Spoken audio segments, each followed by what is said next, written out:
Dialética e retórica. Gramática, dialética e retórica. Depois que ele aprendesse a ler e escrever, a raciocinar e a falar de uma maneira elegante, ele passaria às matemáticas.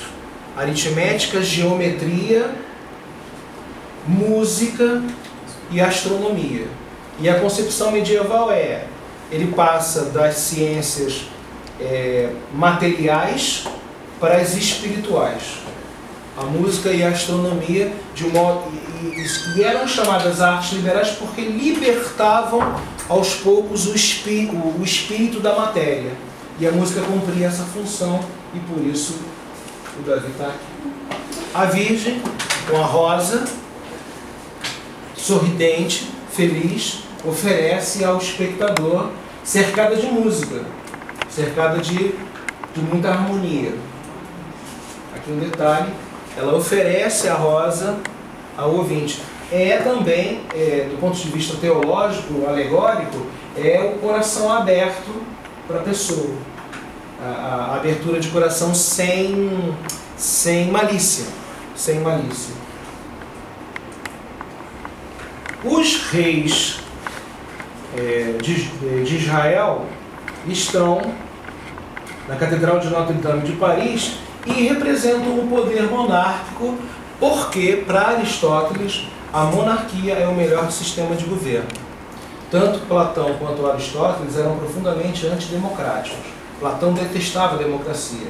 Dizia que a democracia criava seres bestiais que só gostavam de prazer e sensualidades, que afastavam a pessoa do espírito. E Aristóteles era aristocrático. De modo que aqui a representação do ideal de governo sereno, feliz e natural. Eles estão na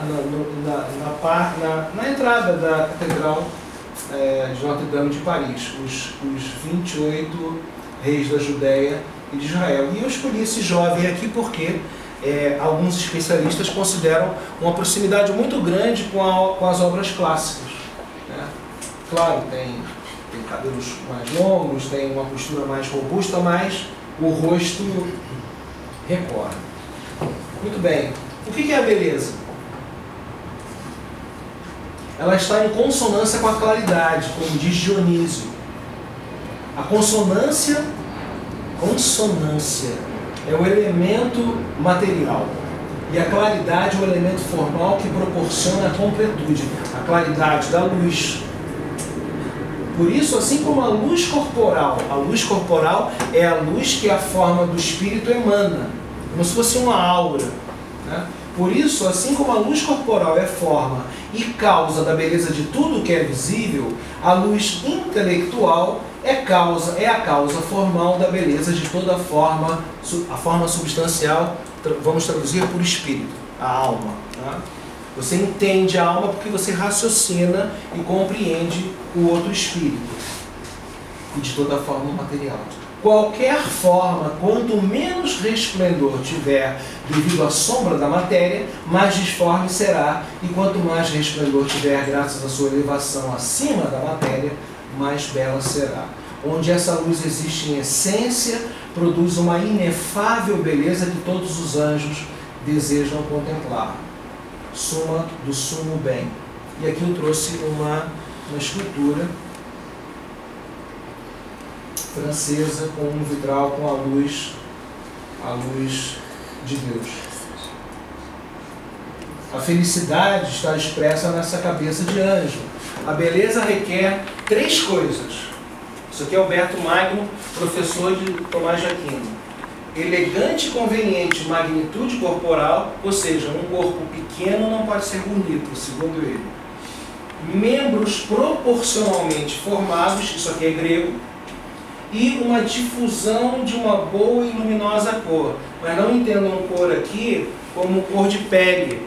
É a cor da alma que dá vida.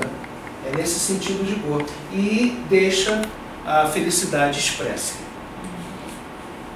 A outra virtude é a modéstia. Modéstia é um certo recato, né? Uma certa discrição. que é o contrário do exibicionismo. É mais fácil de entender. O exibicionista não costuma ter muita simpatia. É a pessoa mais discreta, mais contida, com uma certa... né? E eu trouxe aqui a estátua de Santa Modesta,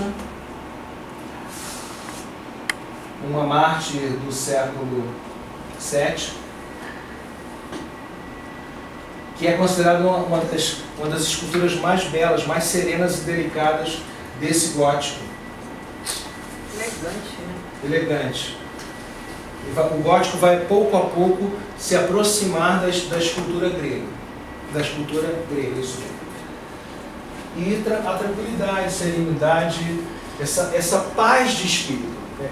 Acho que se expressa melhor essa ideia, essa paz de espírito. A outra virtude é a coragem. A coragem. Que Aristóteles diz que a primeira virtude do cidadão é ter coragem. Não pode ter medo de enfrentar a vida. E aqui eu trouxe São Teodoro de Heracleia, mostro nas aulas daqui da UFS, que já retorna ao contraposto clássico, que é o descanso do peso numa perna e a outra fica folgada, ao invés daquela posição mais rígida, né? Um leve contraposto desse cavaleiro, muito bem esculpido, com sua cota de malha, com uma túnica com um drapeamento muito elegante, a maneira como cai a cinta da espada. Desde os tempos da Roma Imperial não se esculpira com tanta vida. E é claro, essa serenidade do homem gótico que é expressa aqui nesse rosto dessa escultura, muito bem feita, como vocês podem ver aqui, nessa fotografia de Jean Roubier. Esse é o homem medieval, jovem, pelo menos essa imagem que eles quiseram que a posteridade conhecesse. Corajoso no seguinte sentido, corajoso sem medo, sem malícia, aquela coragem de frente, e que honra a palavra. Falaram aqui de tarde sobre o sistema do juramento feudal, bastava um aperto de mão e também um beijo na boca para selar a aliança feudal, né?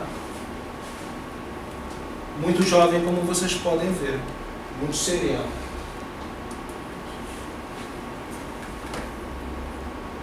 E muito bem esculpido. Muito bem esculpido. O sorriso do anjo. O anjo sorridente, também conhecido como o sorriso de Hans. É uma escultura de pedra do portal norte, da fachada oeste. Ele tem uma história interessante, eu coloquei aqui porque após um incêndio causado por uma bomba alemã na catedral durante a Primeira Guerra, a cabeça se quebrou em vários pedaços, recolhidos por um abade e guardados na adega do arcebispo, até serem descobertos por um arquiteto. Tornou-se um ícone da propaganda francesa de guerra, a cultura francesa destruída pela barbárie alemã. Após a guerra, os fragmentos foram moldados, nem parece, né?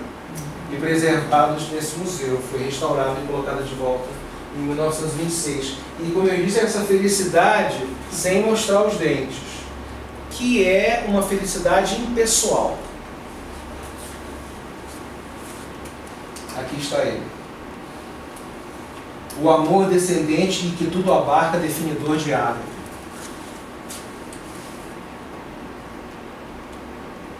É uma felicidade que incomoda alguns, porque não é dirigida a uma pessoa em especial, mas ao amor geral, ao amor de Deus. Eu mostro isso em sala de aula, eu costumo falar que é um sorriso safado, mas não expressa bem a ideia. Olha lá.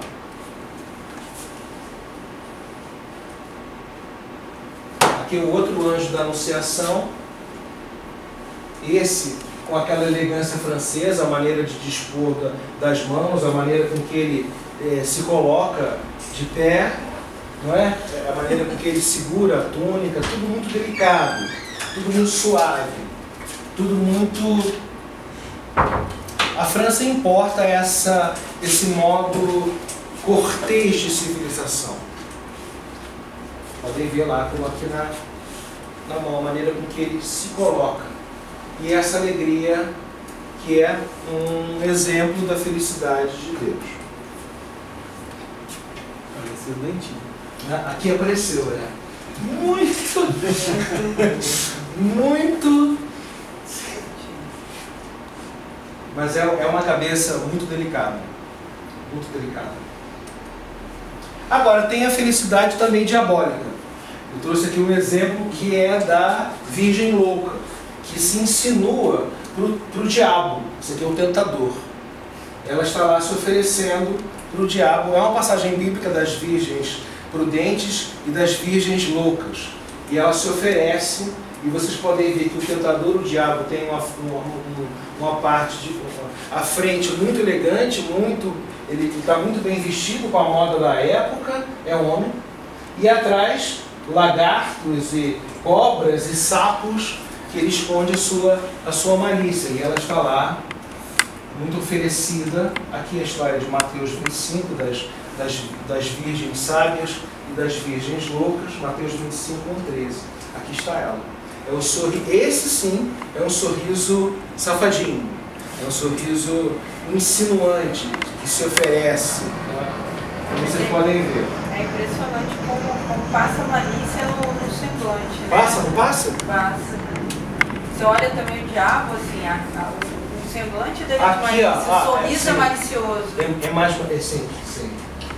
A sobrancelha também dá uma... Como ele segura a capa. Como o Matheus faz, a sobrancelha, o posicionamento da sobrancelha dá essa... E ali é uma maçã, não é? Sim, ela oferece a maçã. Lógico. Aqui vocês podem ver um maior detalhe, os sapos e as cobras subindo pelas suas costas. É um tema muito comum na arte gótica alemã. O tentador, jovem elegante, vestido com a moda da época. E esse cabelinho de príncipe valente. E agora, a que eu gosto mais, a que eu acho uma gracinha, é a esposa feliz Regelinda. Eu gosto de mostrar essa imagem, porque também tem uma outra imagem medieval que Hollywood passa, que o senso comum pensa, que as mulheres eram infelizes, pobres coitadas, que não tinham direito a nada, que eram, enfim, não tinham nem orgasmos. E aqui tem a esposa feliz, que é a Regelinda. A esposa é o símbolo das virtudes da mulher sábia. A mulher que edifica sua casa sobre a pedra e tal, que está em Provérbios 14. E a esposa feliz. Ela é o símbolo. Eu não vou mostrar outra, porque ela fica do lado de uma outra estátua alemã, que representa a mulher alemã, que essa sim é sóbria. Inclusive o Walt Disney se inspirou nessa estátua para criar a bruxa da Branca de Neve. Como é que é o nome da madrasta? E em oposição à simpatia bonachona, alegre da polonesa. Ambas estão nessa catedral e as famílias financiaram a construção da catedral. E eu quero terminar falando de várias virtudes com o amor cortês. A placa com a fonte da juventude, que é uma cena de amor sequenciada. São 3 instantes diferentes. O menino, são sempre jovens, né?